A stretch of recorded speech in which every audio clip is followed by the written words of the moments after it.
Dear student, welcome to my channel. इस video में आपको पढ़ाने जा रहा हूं एमपी बोर्ड क्लास 8 हिंदी। जो आपका प्री बोर्ड एग्जाम है किसका 2026 में जो आपका पेपर हुआ है, मैं आपको उसको डिस्क्राइब करने जा रहा हूं। ठीक है ना। ये प्री बोर्ड का पेपर किससे लिया गया है? गवर्नमेंट स्कूल से लिया गया है।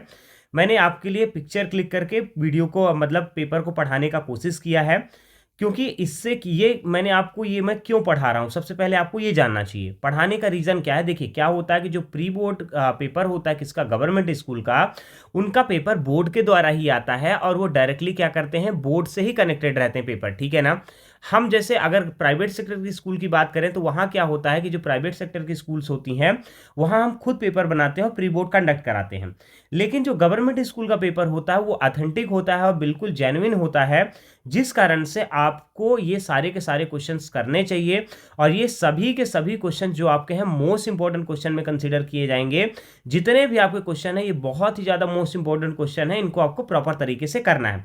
इंग्लिश का पेपर मैंने ऑलरेडी अपलोड कर दिया है। अब मैं बात कर रहा हूँ यहाँ पे किसकी, हिंदी के पेपर की।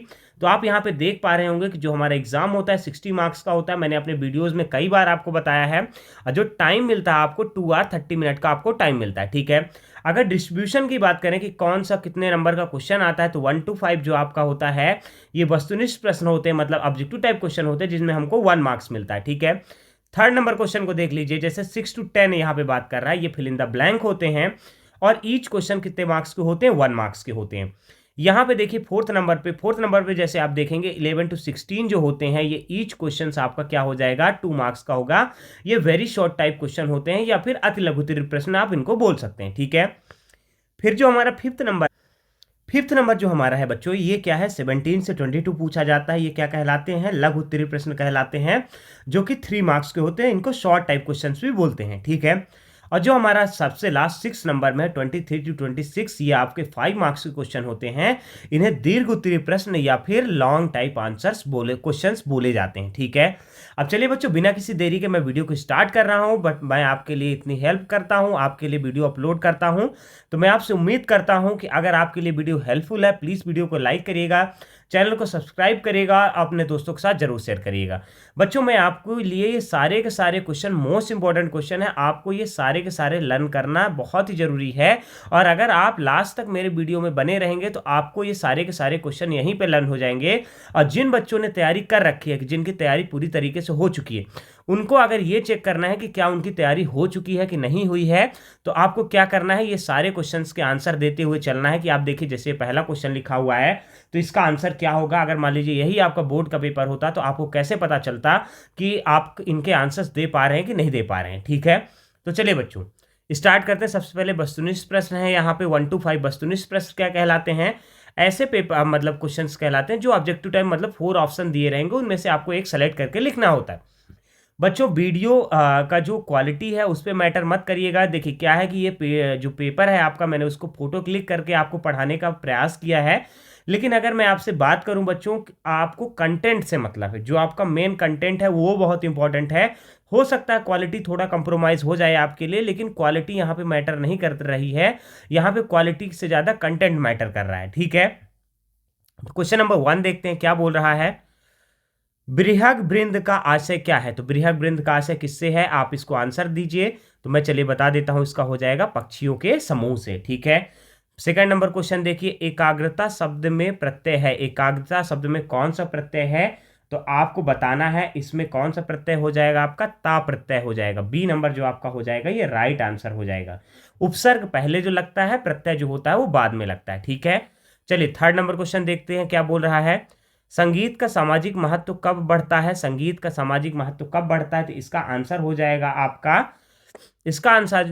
जाएगा आपका सी नंबर। जनसाधारण को प्रभावित करने पर, जो जनसाधारण को जो लोग होते हैं मतलब आम लोग होते हैं, उनको अगर आप प्रभावित करते हैं संगीत के माध्यम से, तो उसका क्या होता है, संगीत का सामाजिक महत्व बढ़ता है। ठीक है।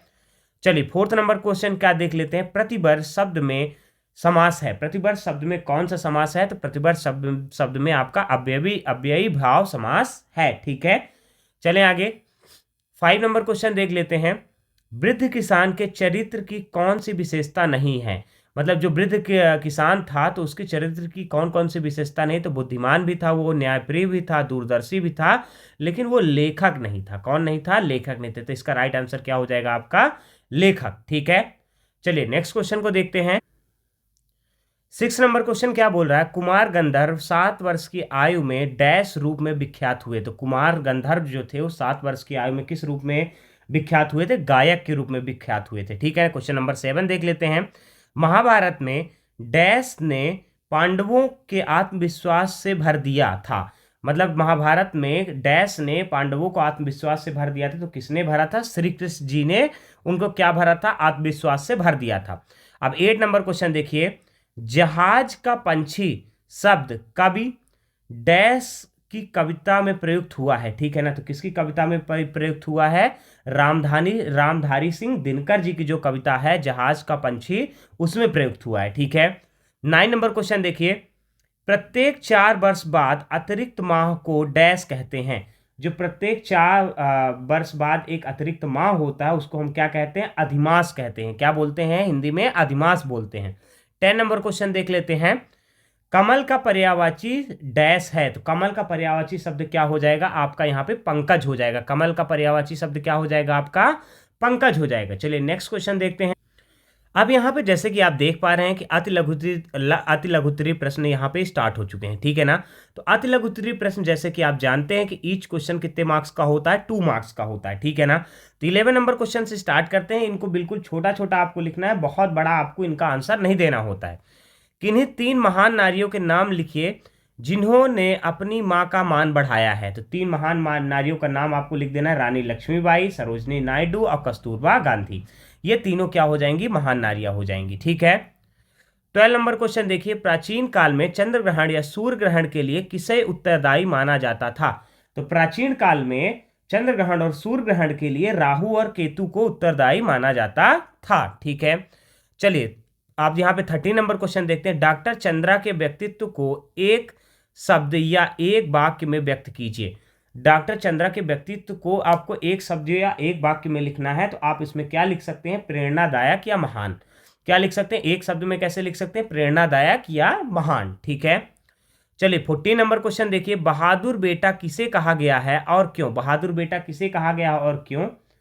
साहसी बालक को, क्योंकि वह साहस का परिचय दिया। ठीक है ना, क्योंकि बहादुर बेटा जो है उसे साहसी बालक को कहा गया है क्योंकि उसने साहस का परिचय दिया था। ठीक है, 15 नंबर क्वेश्चन देखते हैं। पाठ में महाराज अंधे हो गए कहने का आशय क्या था? पाठ में महाराज अंधे हो गए तो इसका कहने का आशय ये था कि सत्य को ना देख पाना और अन्याय को ना समझना। मतलब आप इसका आंसर क्या देख सकते हैं? सत्य को ना देख पाना, या फिर एक और आंसर लिख सकते हैं अन्याय को ना समझना। इस कारण से महाराज को अंधा कहा गया था। अब 16 नंबर क्वेश्चन देखिए। वृद्धा मंदिर के पास क्या काम करती थी? तो वृद्धा मंदिर के पास फूल बेचती थी। ठीक है, ये सारे के सारे क्वेश्चन मोस्ट इंपॉर्टेंट है। यहाँ पे हमारा क्या खत्म हो रहा है? यहाँ पे हमारा अति लघु उत्तरीय प्रश्न खत्म हो रहा है। अब चालू क्या होने वाला है? लघु उत्तरीय प्रश्न चालू होने वाला है। ठीक है, तो जो लघु उत्तरीय प्रश्न है क्वेश्चन नंबर 17।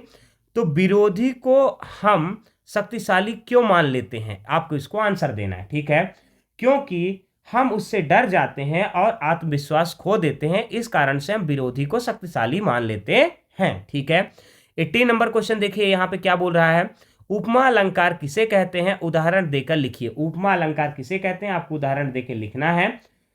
तो जहां किसी वस्तु की तुलना जैसे सा आदि से की जाए, उदाहरण वह शेर बहुत बहादुर है। ठीक है, तो मतलब जहां किसी वस्तु की तुलना जैसे, मतलब जैसे किसी चीज से या सा से आदि से की जाए तो उसको हम क्या बोलते हैं? उपमा अलंकार बोलते हैं। उसका उदाहरण लिख लीजिए। वह शेर की तरह बहादुर है। सॉरी, माय मिस्टेक हो गया गाइस, एक बार मैं और एक्सप्लेन कर देता हूं इसको। उपमा अलंकार उसको कहते हैं कि किसी की जैसे जिसकी तुलना की जाती है। जैसे या सा उसके जैसा था, घोड़े के जैसा था, हाथी के जैसा था, तो उस केस में क्या होता है? उपमा अलंकार आता है। उदाहरण के रूप में लिखिए, वह शेर की तरह बहादुर है। उदाहरण क्या हो जाएगा इसका? वह शेर की तरह बहादुर है। मतलब किसकी तरह बहादुर है? शेर की तरह। यहां शेर की तुलना की जा रही है किसके? उस इंसान से। ठीक है, अब 19 नंबर क्वेश्चन देखिए। संगीत का वास्तविक महत्व कब होता है? तो इसका आंसर देखिए। जब वह समाज और मनुष्य को प्रेषित करे। मतलब जब समाज और मनुष्य को प्रेषित करे तब संगीत का वास्तविक महत्व होता है। ठीक है। 20 नंबर क्वेश्चन देखिए, समाचार पत्र पढ़ने के क्या लाभ हैं? तो समाचार पत्र पढ़ने के लाभ देखिए आप, देश दुनिया की जानकारी मिलती है और ज्ञान बढ़ता है। समाचार पत्र पढ़ने के यही लाभ हैं। आप इतना लिख सकते हैं, आपको इजीली नंबर मिल जाएगा। 21 नंबर क्वेश्चन देखिए, रैदास जी की भक्ति किस भाव की है? उदाहरण देकर लिखिए। तो रैदास जी की भक्ति जो है दास भाव की है। आपको एक इनका रैदास जी का कोई भी उदाहरण आपको लिख देना है। ठीक है। 22 नंबर क्वेश्चन देखिए, गांधी जी ने सादगी को अपने जीवन का लक्ष्य बनाने के लिए क्या किया? तो गांधी जी ने सादगी को अपना जीवन व्यक्त बनाने के लिए, मतलब अपना जीवन का लक्ष्य बनाने के लिए उन्होंने क्या किया? उन्होंने सादा जीवन अपनाया और खादी के कपड़े पहनना स्टार्ट कर दिए। ठीक है। आप सीधे लिख सकते हैं कि उन्होंने गांधी जी ने अपने जीवन का लक्ष्य बनाने, सादगी का जीवन का लक्ष्य बनाने के लिए निम्नलिखित काम किए। पहला हो जाएगा, उन्होंने सादा जीवन अपनाया और खादी के वस्त्र पहने। ठीक है। अब यहाँ पे हमारे एक शॉर्ट टाइप क्वेश्चंस खत्म हो चुके हैं। अब यहाँ पे आ गया हमारा long type question. Long type question आपका यहाँ पे दिया हुआ है जो बच्चों, आप इसको ध्यान से देखिए। ये आपको क्या करना है, संदर्भ प्रसंग सहित आपको लिख के इसकी व्याख्या करनी है। ठीक है। ये आपके चैप्टर से रिलेटेड है। सबसे पहले आपको संदर्भ लिखना है कि प्रस्तुत पद्यांश हमारी भाषा भारती, जो भी आपकी बुक का नाम है उसके हिसाब से आपको लेना है और प्रस्तुत किया गया है। इसके रचयिता या लेखक जो भी हैं आप इसको लिख सकते हैं। ठीक है। फिर यहाँ पे आपका सेकंड में आपको प्रसंग लिखना है कि किसके बारे में वर्णन किया जा रहा है, आपको वो बताना है। और थर्ड में क्या, यह सरस्वती वंदना है और इसमें ज्ञान और स्वतंत्रता की प्रार्थना की गई है, आप इसको प्रसंग में लिख देंगे। ठीक है। और फिर व्याख्या में इसका आप अर्थ लिख देंगे। बहुत ईजी है, कोई दिक्कत वाली बात नहीं है। ठीक है। अब यहाँ पे एक आपका प्रसंग भी आया हुआ, गद्यांश आया हुआ, जिसमें संदर्भ और प्रसंग लिखना है। ये तो पद्यांश था, मतलब पोयम से लिया हुआ वर्ड आपका पद्यांश कहलाता है। और अगर आप राइटिंग चैप्टर में आप जाते हैं तो आपका क्या हो जाता है, वो गद्यांश हो जाता है। अब यहाँ पे जो गद्यांश लिखा है ये किस चैप्टर से लिया गया है, सेम टू सेम आपको उसी तरीके से लिखना है। आपको चेक करना है, सबसे पहले आपको संदर्भ लिखना है, फिर प्रसंग लिखना है, फिर उसके बाद आपको अर्थ लिखना है। ठीक है। प्रसंग मैं आपको बताए दे रहा हूँ। प्रसंग जो है ये ममता और स्नेह से बच्चों और वृद्धों की दोनों को खुशी मिलती है। ठीक है। देखिए, ममता और स्नेह से बच्चे और वृद्ध को दोनों को खुशी मिलती है, वो ये कहना चाहता है। ठीक है। 25 नंबर क्वेश्चन देख लीजिए, स्थानांतरण प्रमाण पत्र के लिए प्रधानाध्यापक को आवेदन पत्र लिखिए। ये आपको क्या लिखना है, टीसी के लिए आपको आवेदन पत्र लिखना है। किसको? प्रधानाध्यापक को। और यहाँ पे 26 नंबर जो आपका है, निम्नलिखित शिक्षकों शीर्षकों में से किसी एक पर निबंध लिखना। मतलब 3 ऑप्शन दिए हुए हैं, तीनों में से आप किसी एक को लिख सकते हैं, चाहे जीवन में खेल का महत्व, पुस्तकालय का महत्व और विद्यार्थी और अनुशासन। देखिए, इनके आंसर्स इंक्लूड, ये आंसर्स बड़े हैं, मैं आपको एग्जैक्टली पेपर एक्सप्लेन कर रहा हूं तो इसके आंसर इंक्लूड कर पाना वो अच्छा नहीं हो पाएगा, पॉसिबल नहीं हो पाएगा। लेकिन मैं आपको ये बताए दे रहा हूं कि आप किसी में भी लिख सकते हैं और आप इनके बुक के थ्रू जो आपने अपनी नोट्स बनाई है, ये इन दोनों क्वेश्चन, तीनों क्वेश्चन को आप फाइंड आउट करके चारों क्वेश्चन को आप लिख सकते हैं। और अगर आपको इसके बाद भी हेल्प चाहिए तो आप मुझे कमेंट करके बताइएगा, डेफिनेटली मैं आपकी हेल्प कर दूंगा, ऐसा कोई इशू नहीं है। ठीक है ना। चलिए बच्चों, मिलते हैं आपसे नेक्स्ट वीडियो पे। Thanks for watching.